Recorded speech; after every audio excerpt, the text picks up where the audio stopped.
Neurodegenerative diseases.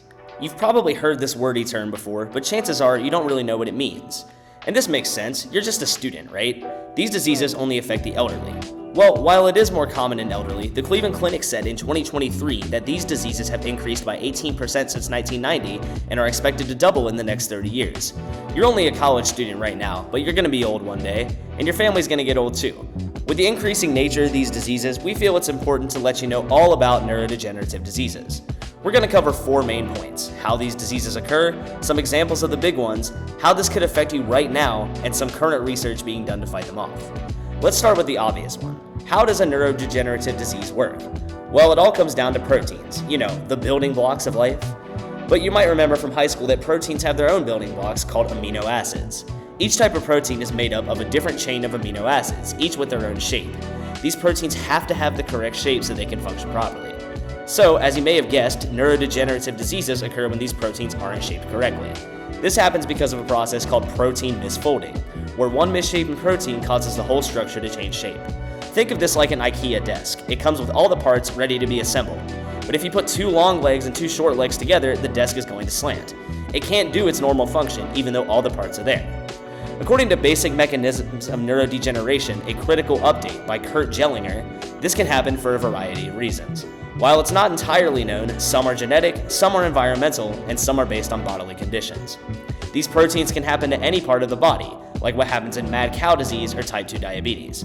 However, neurodegenerative diseases specifically happen with proteins in the brain. But not all of them are built the same way. Let's look at the 3 biggest diseases and how they work.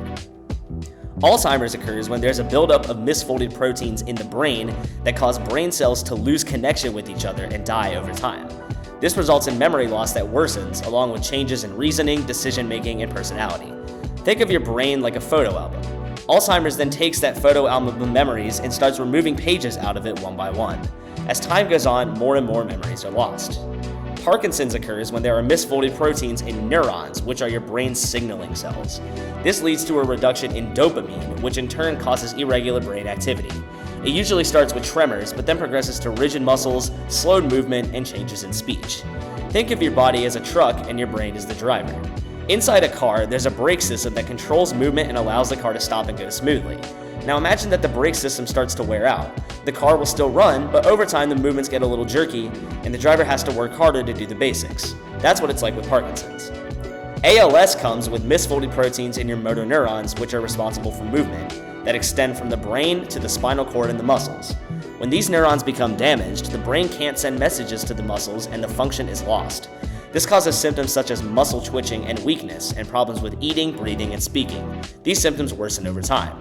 Think of your brain telling your muscles how to act through emails. Just like how an email uses the internet to reach its destination, the brain has to send signals through the nervous system to your muscles.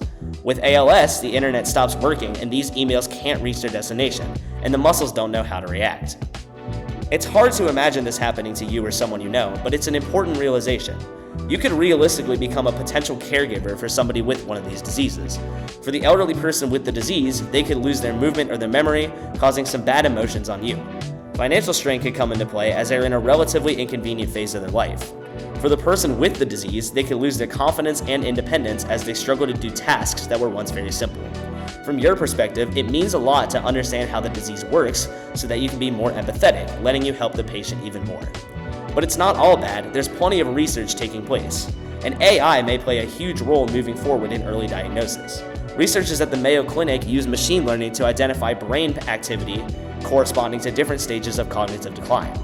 These patterns differentiate those with diseases such as Alzheimer's from those without. At the University of London, researchers have been using a new AI development called Quartz to analyze blood vessels in the eyes and identify individuals at risk of dementia. This new method is efficient and can help with early diagnosis as it can be integrated into routine eye exams. New research on the diseases themselves is progressing as well. In Alzheimer's, for example, researchers have found out how tau proteins become twisted and block signal transport between cells. Clinical studies are being done to try to find a medicine that will prevent this. Researchers at University of Connecticut have been looking into other potential causes of these diseases.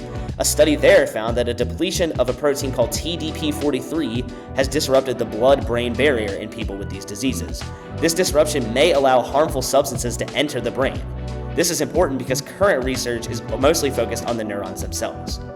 These diseases are scary, but that makes it even more important to know how they function and how they could affect you. We hope that you're leaving with a new understanding of these diseases and with the desire to help those affected if you ever have to. Thanks for watching.